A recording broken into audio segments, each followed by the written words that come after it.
तो नमस्कार साथियों, स्वागत है आपका फिर से नए वीडियो में।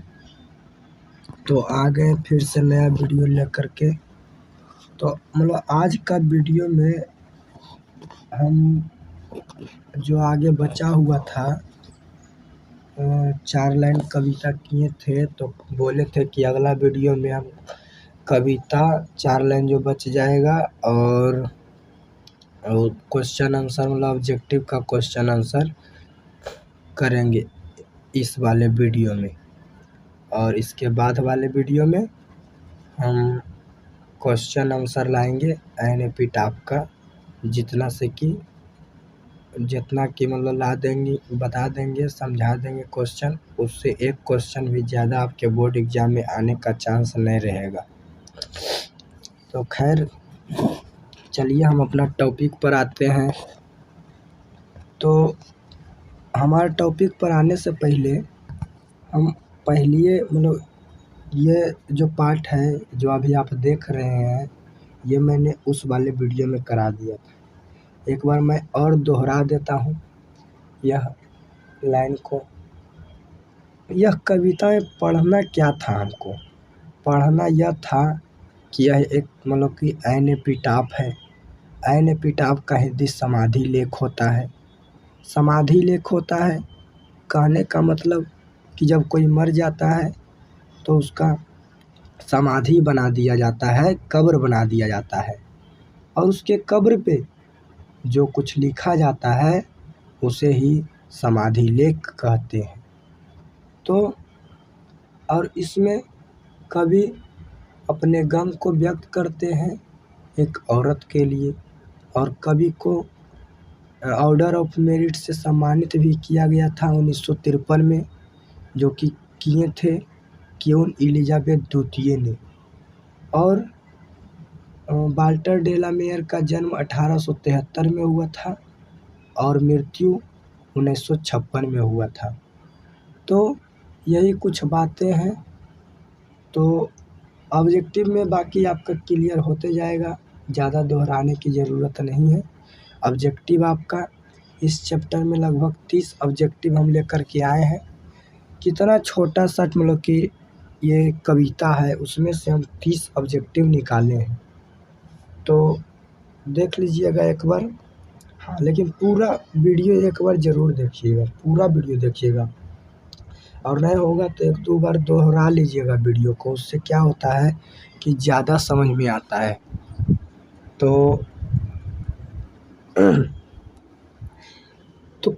कवि इस पंक्ति में, इस पैराग्राफ में यह बताने की कोशिश किए हैं कि कहीं पे जाकर के कवि खड़ी हैं, कब्र के पास खड़ी हैं, कि कब्र के पास, और कब्र को दिखा करके बोल रहे हैं कि यहाँ लेटी हुई है एक बहुत खूबसूरत औरत। और उसके हल्के थे कदम, लाइट ऑफ स्टेप, कहने का मतलब कि वह औरत दुबली पतली थी, और जो दुबले पतले लोग होते हैं वो चंचल होते हैं। अगर आप इसके पहले वाले वीडियो नहीं देखे हैं तो देख लीजिएगा, वह बहुत हेल्पफुल करेगा आज के ऑब्जेक्टिव में। तो अब आज के ऑब्जेक्टिव में बहुत हेल्पफुल करेगा, तो ज़रूर देख लीजिएगा। और एक लास्ट क्वेश्चन जो रहेगा ना, वो मैं छोड़ दूँगा। वो लास्ट का क्वेश्चन आपको ही करना है, कि कमेंट करना है कि लास्ट वाला का आंसर क्या होगा। तो चलिए, तो हल्के थे कदम एंड हर्ट वाज सी, और दिल था उसका, यानी दिल भी हल्का था। तो दिल हल्का था कहने का मतलब कि वह दिल से दयालु थी, और दयालु लोग वचनबद्ध होते हैं। तो वचनबद्ध नहीं होते हैं, वचनों का पालन नहीं करते हैं। देखिए, आई थिंक, मैं सोचता हूँ या मैं मानता हूँ, she was the most beautiful, वो सबसे ज़्यादा खूबसूरत औरत थी। यानी कवि के नज़र में वो सबसे ज़्यादा खूबसूरत औरत है, क्योंकि जिससे कोई अगर प्यार करता है किसी से तो उसके नज़रों में वही सबसे ज़्यादा खूबसूरत रहता है। तो अगला लाइन, दैट इवर, दैट का मतलब यहाँ जो है, इवर का मतलब कभी, बाज का मतलब हुई थी, इन द बेस्ट कंट्री, पश्चिमी देशों में, जो कभी हुई थी पश्चिमी देशों में, यानी पश्चिमी देश यूरोप महादेश को कहते हैं। और पूरे यूरोप महादेश में सबसे ज़्यादा खूबसूरत औरत को, मतलब इस खूबसूरत औरत को मान रही है कवि। तो चलिए अब हम अपना अगला पैराग्राफ पर, ये तो कल हो गया था, यहाँ तक मैंने दोहरा दिया। चलिए अपना अगला पैराग्राफ पर चलते हैं।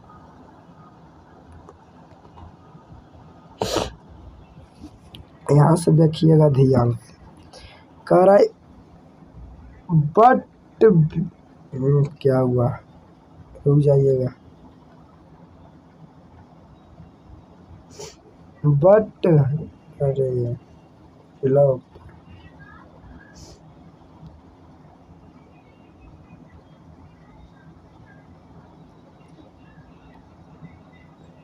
कह रहा है बट ब्यूटी,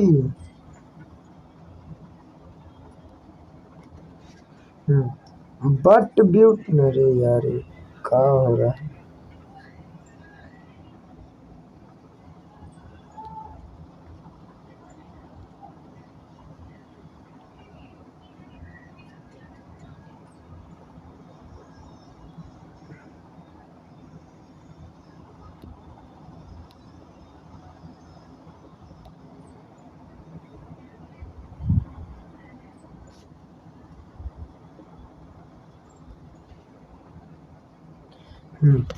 तो चलिए, कह रहा है बट ब्यूटी, बट ब्यूटी, लेकिन, लेकिन ब्यूटी सुंदरता, वैनिसेज, वैनिश मीन्स होता है समाप्त हो जाना। तो कह रहा है बट ब्यूटी, लेकिन सुंदरता समाप्त हो जाती है, समाप्त हो जाती है सुंदरता, मतलब कि लेकिन सुंदरता समाप्त हो जाती है। ब्यूटी पासेज, सुंदरता ढल जाती है। यहाँ पे अपना मन से लगाना है आगे कुछ, तो क्या लगाना है, with the passage of time. With the passage of time का मतलब समय बीतने के साथ। तो कह रहा है बट ब्यूटी, लेकिन सुंदरता, वैनिसेज समाप्त हो जाती है, ब्यूटी पासेज सुंदरता ढल जाती है, with the passage of time समय बीतने के साथ। तो देखिए एक बार और कर देता हूँ, ध्यान से सुनिएगा, आपको क्लास में ही याद होनी चाहिए। कह रहा है बट ब्यूटी, लेकिन सुंदरता, वैनिसेज, वैनिश में समाप्त हो जाना, यानी कि समाप्त हो जाती है, ब्यूटी पासेज सुंदरता ढल जाती है, पासेज में ढल जाना, मतलब तो सुंदरता ढल जाती है, with the passage of time समय बीतने के साथ।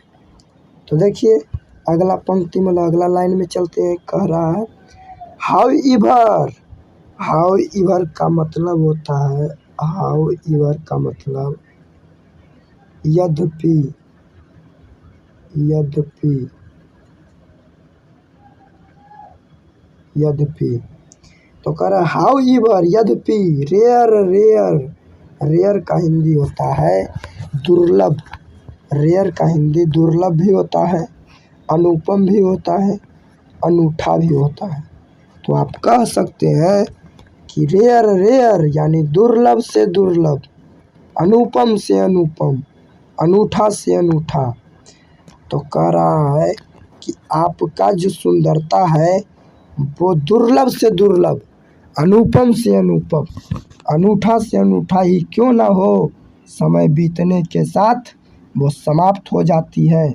यही कविता की सीख है, यही वाल्टर डे ला मेयर सिखाना चाहते हैं कि सुंदरता समाप्त हो जाती है, सुंदरता ढल जाती है समय बीतने के साथ, चाहे वो कितने भी सुंदर क्यों ना हो, मिस यूनिवर्स ही क्यों ना हो, वो उसकी भी सुंदरता समाप्त हो जाती है। अगर ऐसा नहीं होता तो हर साल एक ही मिस यूनिवर्स चुनाती, ऐसा नहीं है। इसीलिए हर साल अलग अलग मिस यूनिवर्स चुनाती हैं। तो देखिए कह रहा है आगे, हाउ इवर रेयर रेयर, यानी कि यद्यपि, अनुपम से अनुपम, अनूठा से अनूठा, दुर्लभ से दुर्लभ ही सुंदरता, इट बी मतलब होना, यानी कि क्यों न हो। इट बी आपको नहीं दिख रहा होगा, ये मिटा देते हैं। तो इट बी क्यों न हो, वो समाप्त हो जाती है समय बीतने के साथ। And when I crumble, and और व्हेन जब, आई मैं, क्रम्बल, क्रम्बल में टूटना होता है, यहाँ पे मरना हो रहा है।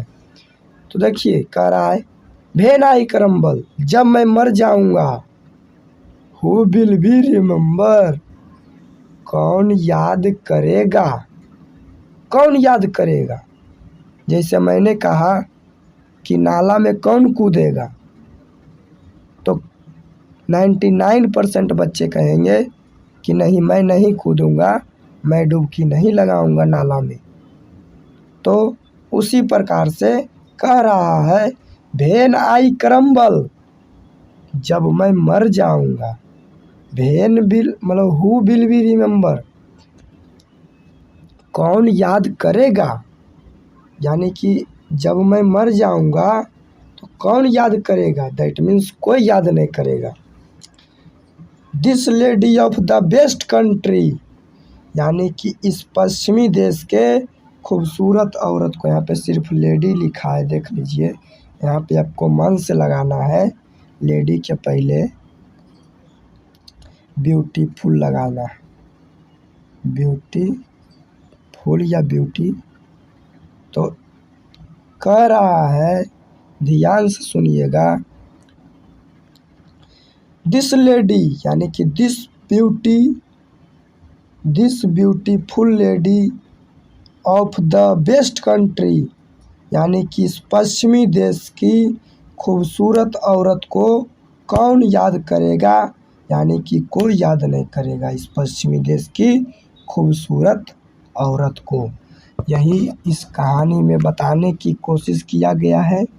कहा गया है इस मतलब कि कविता में यह बताने की कोशिश किया गया है कवि के द्वारा कि सुंदरता ही मायने नहीं रखती है, मायने रखती है कर्म, कि कौन से व्यक्ति कैसा कर्म कर रहा है।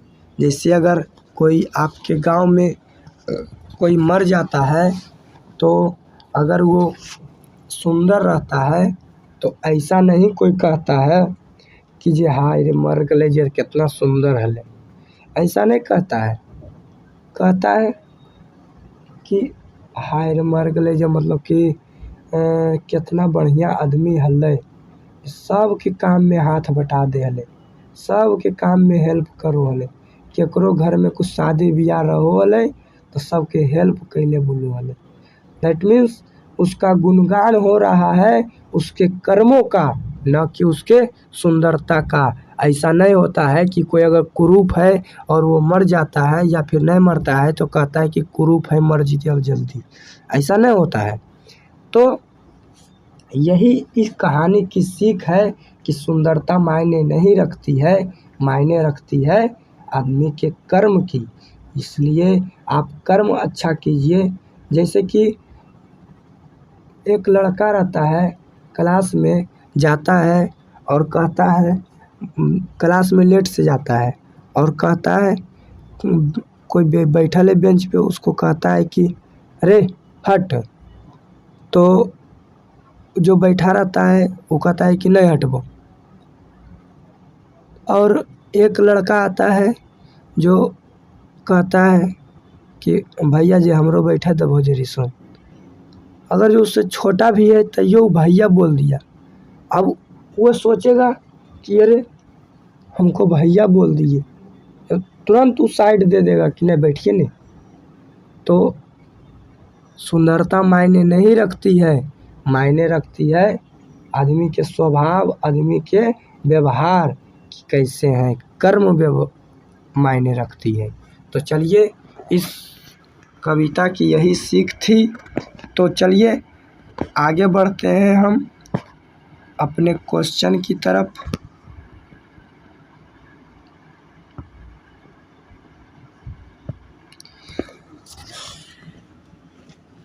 तो देखिएगा ध्यान से, ऑब्जेक्टिव क्वेश्चन करने वाले हैं, ध्यान से सुनते चलिएगा, याद हो जाएगी। अगर आप कविता नहीं पढ़े हैं तो क्वेश्चन नहीं बनेगा आपसे, इसलिए पहले जाकर के कविता पढ़िए। कविता पढ़ाया गया है इसके पहले वाले वीडियो में, और कवि परिचय भी उसी से अधिकतर क्वेश्चन है, इसलिए पढ़ लीजिएगा अगर आप नहीं पढ़े हैं तो। चलिए हम ऑब्जेक्टिव क्वेश्चन करने वाले हैं। तो देखिए पहला क्वेश्चन कह रहा है एन एपिटाफ, यानी कि an epitaph has been written by, यानी कि एन एपिटाफ को जो लिखे हैं यानी किनके द्वारा लिखा गया है। तो यह अगर आप कविता पढ़े हैं तो आपको पता होगा कि वाल्टर डेला मेयर के द्वारा इस कविता को लिखा गया है। तो अब हम आगे बढ़ने की कोशिश करते हैं। दूसरा नंबर क्वेश्चन कह रहा है हाउ इवर रेयर ब्यूटी, यानी कि हाउ इवर का मतलब यद्यपि होता है, रेयर का मतलब दुर्लभ, अनुपम, अनूठा, यानी कि यद्यपि दुर्लभ, अनुपम, अनूठा सुंदरता क्यों ना हो, वो क्या हो जाती है। तो मैंने आपको बोला था कि समाप्त हो जाती है।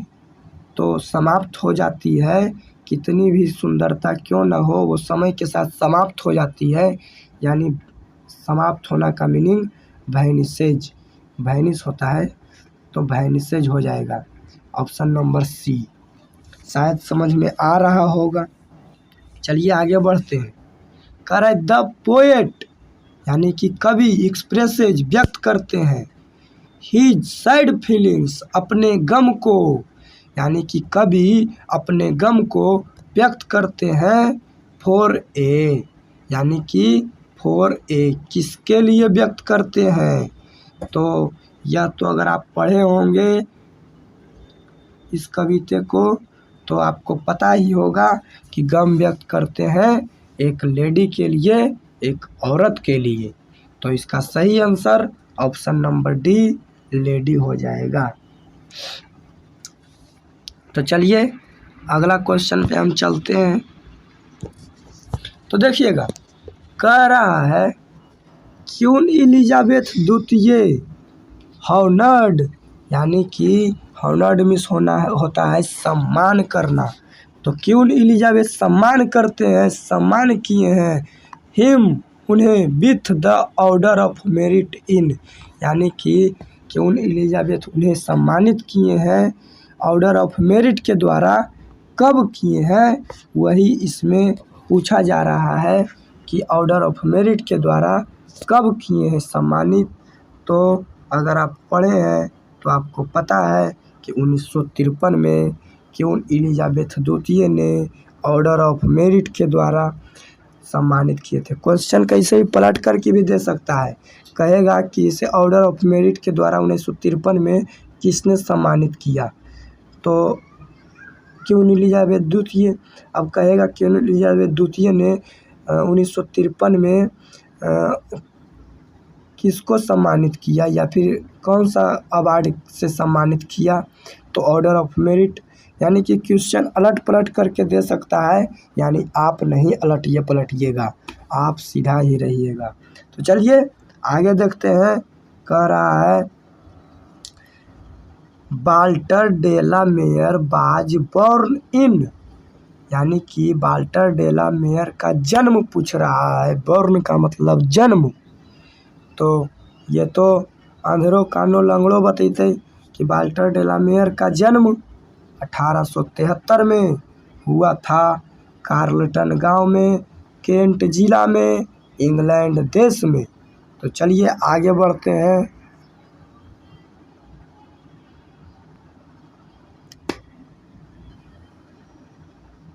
पाँच नंबर इसका पहले हो गया। चलिए 6 नंबर देखिएगा, कह रहा है वाल्टर डेला मेयर डाइड, यानी कि डाई मिस मरना यानी मृत्यु, यानी कि कब मरे थे। तो कब मरे थे तो ये आपको पता होगा कि वाल्टर डेला मेयर की मृत्यु 1956 में।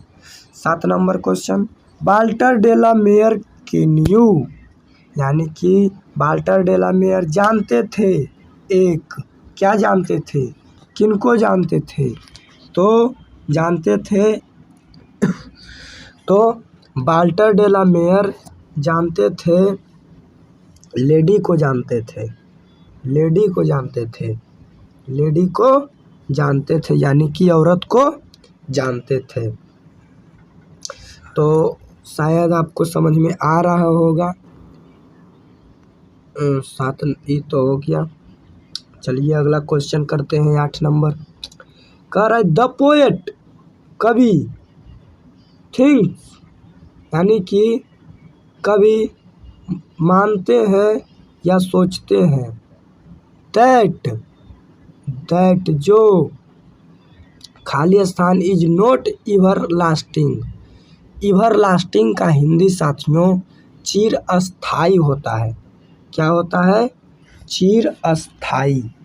एवरलास्टिंग का मतलब चिर अस्थाई, क्या होता है, चिर अस्थाई। तो कह रहा है क्या चिरस्थाई नहीं है। चिरस्थाई नहीं का मतलब कि जैसे चिरस्थाई का मतलब हुआ कि अस्थाई नहीं है, चिरस्थाई नहीं है। तो क्या चिरस्थाई नहीं है, कभी क्या सोचते हैं कि चिरस्थाई नहीं है, तो ब्यूटी है साथियों, जो कि चिरस्थाई नहीं है। एवरलास्टिंग को याद रखिएगा, एवरलास्टिंग का हिंदी चिरस्थाई होता है। तो हो जाएगा ब्यूटी, क्योंकि सुंदरता ही है जो कि चिरस्थाई नहीं है। समय के साथ सुंदरता ढल जाती है, समय बीतने के साथ सुंदरता समाप्त हो जाती है। तो एवरलास्टिंग चिरस्थाई, यानी क्या चिरस्थाई नहीं होता है, तो ब्यूटी, सुंदरता। देखिए 9 नंबर क्वेश्चन कह रहा है द पोएट, यानी कवि, फील्स, यानी कवि महसूस करते हैं, दैट कि आफ्टर हिज डेथ, यानी कि मर जाने के मुझे मर जाने के बाद, नोबडी का मतलब कोई नहीं, विल खाली स्थान हर, यानी कि कोई नहीं करेगा उसे। तो क्या नहीं करेगा, तो याद नहीं करेगा साथियों, क्या नहीं करेगा, याद। तो इसका हो जाएगा ब्यूटी, इसका हो जाएगा रिमेंबर मीन्स याद करना। यहाँ तक हो गया होगा क्लियर। आगे चलते हैं।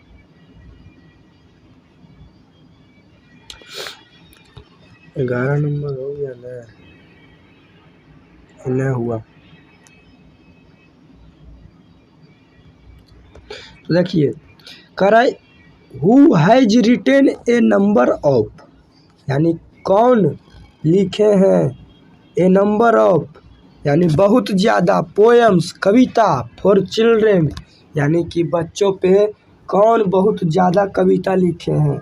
तो मैंने बोला था पिछले क्लास में कि यह फेमस है बच्चे कवि के नाम से, यानी कि चिल्ड्रन पोएट के नाम से, क्योंकि यह बच्चे पे बहुत से कविते लिखते थे। तो कौन लिखे हैं बहुत कविता फॉर चिल्ड्रेन यानी बच्चों पर, तो वाल्टर डेला मेयर ने लिखे हैं। 11 नंबर क्वेश्चन देखिएगा, कह रहा है कि खाली स्थान इज ए इंक्रिप्शन यानी इंक्रिप्शन का हिंदी होता है साथियों शिलालेख। शिलालेख होता है। और ए टॉम्ब, टॉम्ब का हिंदी साथियों कब्र होता है। क्या होता है? कब्र। तो कह रहा है कि शिलालेख पर यानी कब्र पर शिलालेख द मेमोरी ऑफ डेड यानी याद करेगा मृत्यु को। तो यानी कि ये कौन से कविता का लाइन है? यह जो लाइन है साथियों कौन से कविता का लाइन है? तो एन एपिटाफ का है। और आप एन एपिटाफ चैप्टर ही पढ़ रहे हैं तो ये बात आपको मायने रखती है। ध्यान में रखिएगा कि जैसे अभी तो आप एन एपिटाफ से पढ़ रहे हैं तो एन एपिटाफ का जवाब दे दिए कि एन एपिटाफ है तो एन एपिटाफ होगा। लेकिन परीक्षा में क्वेश्चन मिक्सिंग रहता है सभी चैप्टर से, तो वहाँ पे आपको हिंदी करने के लिए नहीं आएगी तो नहीं बनेगी। बात है जो साफ। तो आप हिंदी कर लीजिएगा तो इसका आंसर हो जाएगा एन एपिटाफ यानी कब्र पर शिलालेख है। किसका लाइन है यह? तो an epitaph is an inscription यानी कि एन एपिटाफ हो जाएगा इसका आंसर। तो देखिएगा आगे बढ़ते हैं। 8 नंबर तो हो गया। 9 नंबर करा हेयर लाइज यहाँ लेटी हुई है ए मोस्ट ब्यूटीफुल लेडी एक बहुत खूबसूरत औरत। इज ए लाइन फॉर्म यानी कि यह लाइन लिया गया है। तो किससे लिया गया है? एन एपिटाफ से। तो देखिएगा कह रहा है अगला क्वेश्चन हु बाज कौन थी light of step. Light of step यानी हल्के थे कदम, यानी कि किसके हल्के थे कदम? यानी कि जो कवि जिनसे प्यार करते थे लाइट ऑफ स्टेप हल्के थे कदम कहने का मतलब कि वह औरत दुबली पतली थी। तो एंड हर्ट यानी दिल भी हल्का था यानी दिल से दयालु थी। तो कह रहा है कौन थी? कौन थी जो दिल से दयालु थी और दुबली थी पतली थी और चंचल थी? तो ये खूबसूरत औरत थी। तो यहाँ पे हो जाएगा ए ब्यूटीफुल लेडी। यहाँ पे अंडरलाइन नहीं कर पाते। अच्छा अगला क्वेश्चन से करेंगे। तो यहाँ तक हो गया होगा। आगे बढ़ते हैं। करे who has made an epitaph. Made means बनाना होता है साथियों। Who has made an epitaph for the beautiful lady यानी कि कौन बनाते हैं एन एपिटाफ को फॉर ए ब्यूटीफुल लेडी एक औरत के लिए, यानी एक औरत के लिए एन एपिटाफ को कौन बनाते हैं? तो बनाते हैं Walter de la Mare ji. तो यहाँ बी हो जाएगा। 15 नंबर Walter de la Mare makes us aware of the. तो मैंने बोला था कि इसको याद रखिएगा। अवेयर आएगा तो इनह्यूमन कंडीशन अमानवीय स्थिति ऑफ मॉडर्न लाइफ। तो यहाँ पे इनह्यूमन कंडीशन अवेयर का मतलब होता है जागरूक करना। तो किसको जागरूक करते हैं? इनह्यूमन कंडीशन अमानवीय स्थिति यानी अमानवीय। मानव बना है मानवता से और मानवता जो होता है साथियों मानवता का अर्थ होता है कि दीन दुखियों की सहायता करना, सेवा करना, सहायता करना। तो और आज के मानव नहीं दानव है जो दीन दुखियों की सहायता न करके एक दूसरे के खुशी में टांग अड़ाते हैं, जलते हैं एक दूसरे के खुशी से। तो उसी जीवन को इनह्यूमन कंडीशन के इसी अमानवीय स्थिति को अवेयर कर रहे हैं, जागरूक कर रहे हैं। तो शायद ये क्वेश्चन क्लियर हो गया हो। आगे बढ़ते हैं। कह रहे Walter de la Mare is a famous as प्रसिद्ध है वाल्टर डे ला मेयर, तो कौन पोएट के नाम से प्रसिद्ध है? तो मैंने बताया था कि बचपन पे ज़्यादा कविता लिखे हैं, इसलिए चिल्ड्रन पोएट। आगे देखिएगा, द लेडी, औरत, हु इज डाइड, जो मर चुकी है, लाइज इन द, लेटी हुई है, तो कहाँ लेटी हुई है? गार्डन में, ग्रेव में, फील्ड में, हाउस में। हिंदी सुन लीजिए, गार्डन मीन्स बगीचा, ग्रेव मीन्स कब्र। कब्र क्या होता है? कब्र। फील्ड मीन्स होता है मैदान, हाउस मीन्स होता है घर। तो द लेडी यानी कि जो लेडी है, औरत है, हु इज डाइड, मर चुकी है, लाइज यानी कि लेटी हुई है, तो कहाँ लेटी हुई है? कब्र में लेटी हुई है। तो बी नंबर सही आंसर, बी नंबर। तो आगे बढ़ते हैं।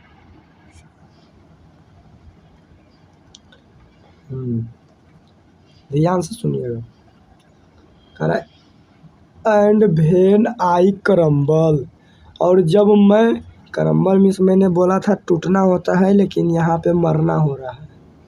कह रहा है एंड व्हेन आई क्रम्बल, और जब मैं मर जाऊंगा, हु विल बी रिमेंबर, कौन याद करेगा, इज रिटन बाय यानी कि यह जो पंक्ति लिखे हैं या कौन लिखे हैं, कौन लिखे हैं कहने का मतलब वाल्टर डे ला मेयर, यानी option number D, option number D is right. 19 नंबर देखिएगा, बहुत आसान क्वेश्चन है। कह रहे Walter de la Mare, Walter de la Mare lost, lost means खोना, हिज यानी अपने, फादर पिता को, एट द एज ऑफ 4, मैंने बोला था कि जब कभी 4 साल के थे तभी उनके पिता की मृत्यु हो गई थी, देहांत हो गई थी। तो इनके पिता छोड़कर चले गए थे कितने साल की उम्र में? तो 4 साल की, इसमें ऑप्शन नहीं दिया हुआ है, 4 साल की उम्र में। अगला क्वेश्चन बहुत इम्पोर्टेंट है, जो कि 2023 में पूछा गया है, तो इसको ध्यान में ज़रूर रखिएगा।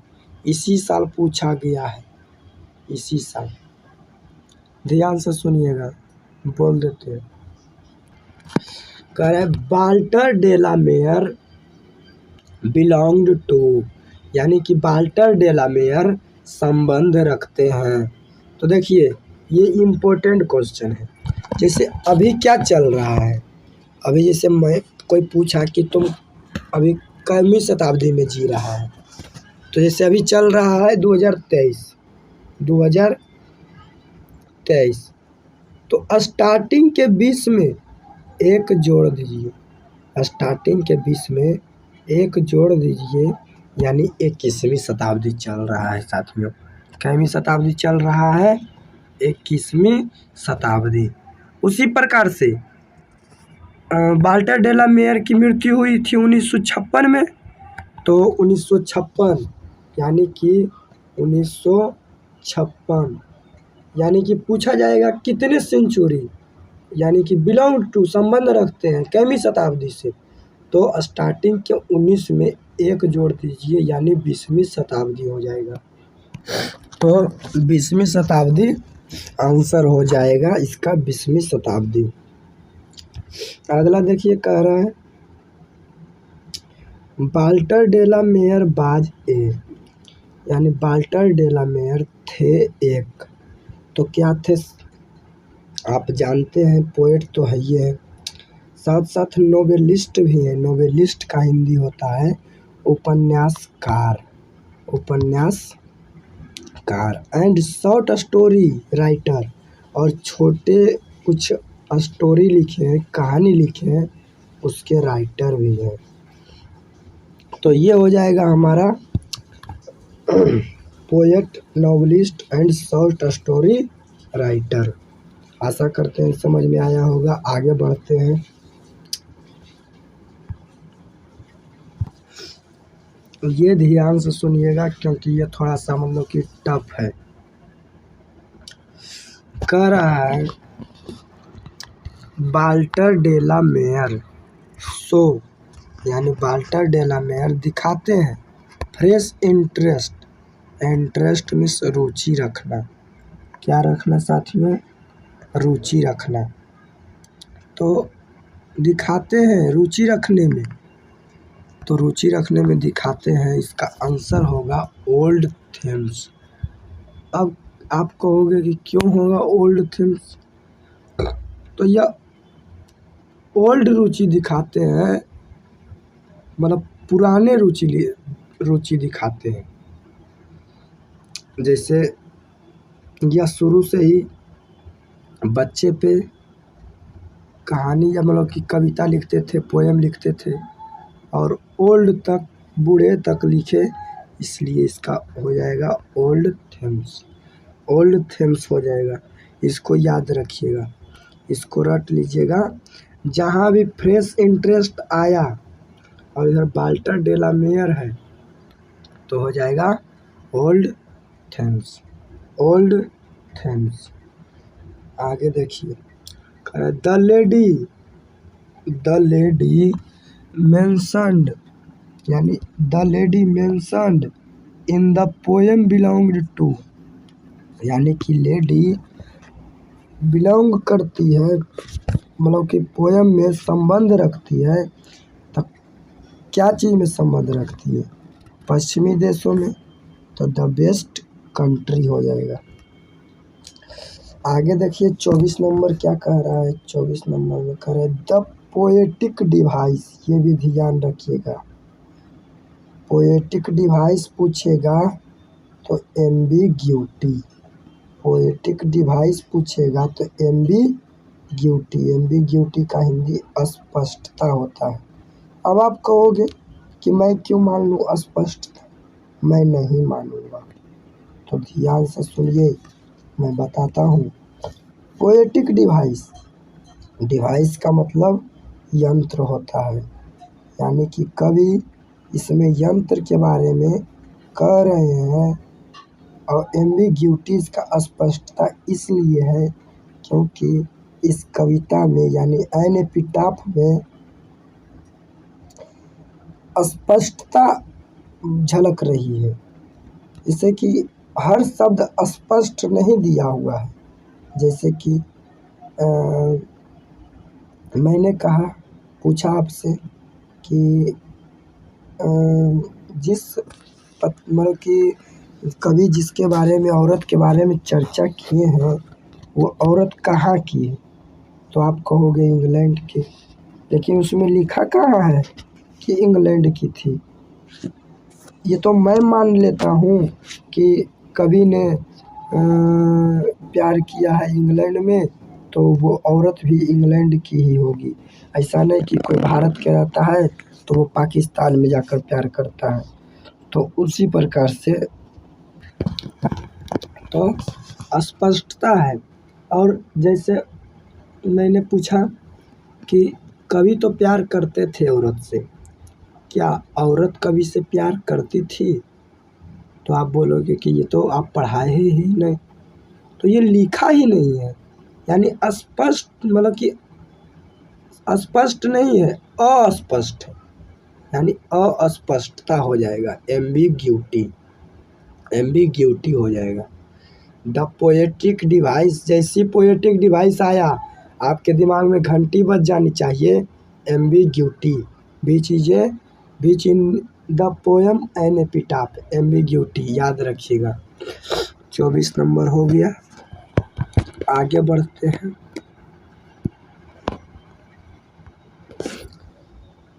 द टर्म क्रम्बल मीन्स, अच्छा क्रम्बल, मैंने बोला था क्रम्बल मीन्स टूटना होता है, टूटना, लेकिन यहाँ पे मरना हो रहा है, यहाँ पे हो रहा है मरना। तो कह रहा है क्रम्बल मीन्स, तो क्रम्बल मीन्स क्या होता है? तो यहाँ पे मरना हो रहा है, यानी इसका दूसरा साइनोफिटेट क्या हो जाएगा? यानी दूसरा हो जाएगा मरना का मीनिंग डाई हो जाएगा। तो यही हो जाएगा इसका आंसर। आशा करते हैं समझ में आया होगा। करम्बल मीन्स डाई, यानी करम्बल मीन्स मरना तो डाई मीन्स भी मरना। द टोन, एक बात और ध्यान में रखिएगा इसको, टोन जैसे ही पूछेगा तो आपके दिमाग में उसी तरह से घंटी बजनी चाहिए, मेलनकोली। टोन मीन्स होता है साथियों सुर होता है इसका। मेलनकोली का हिंदी होता है उदासी, सुर होता है टोन का हिंदी। तो जब सुर होता है तो आप देखते होंगे गाँव में कि जैसे मान लिया जाए कि किसी का शादी है और उसके शादी में डीजे बज रहा है, तो नाचने वाले सुर में रहते हैं, सुर में नाचते हैं, एक सुर में लग रहे हैं, नाच रहे हैं।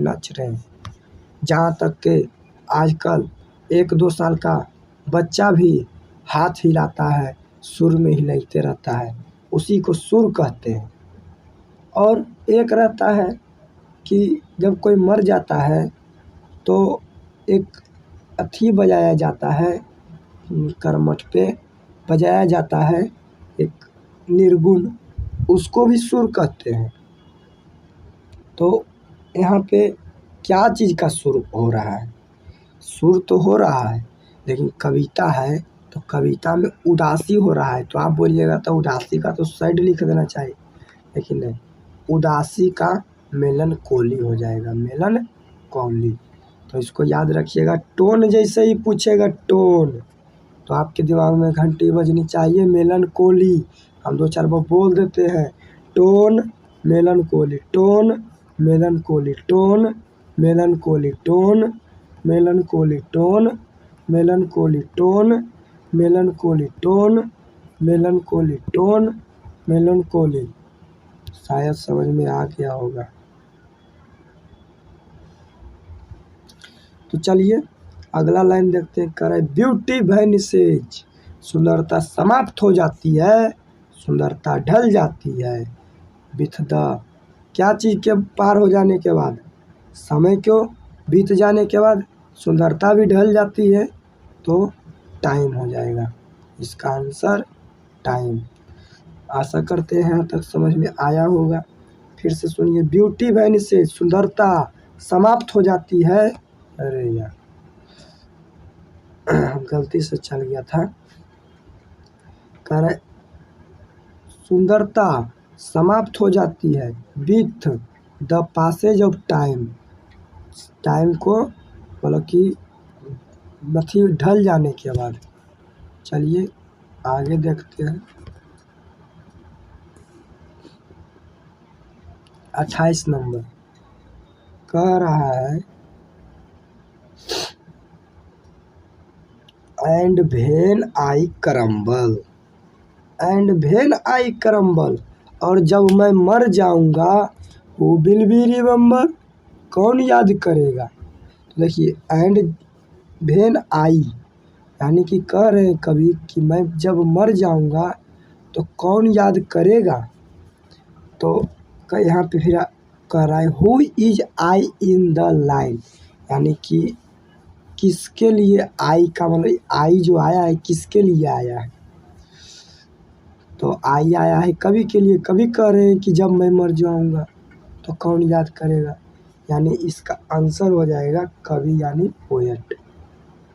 अगला देखिए, इन विच पोएम, यानी इस कविता में कहा जा रहा है कि द पोएट यानी कवि एक्सप्रेसेज व्यक्त करते हैं अपने गम को, सैड फीलिंग्स, अपने गम को, फॉर ए ब्यूटीफुल लेडी, एक खूबसूरत औरत के लिए।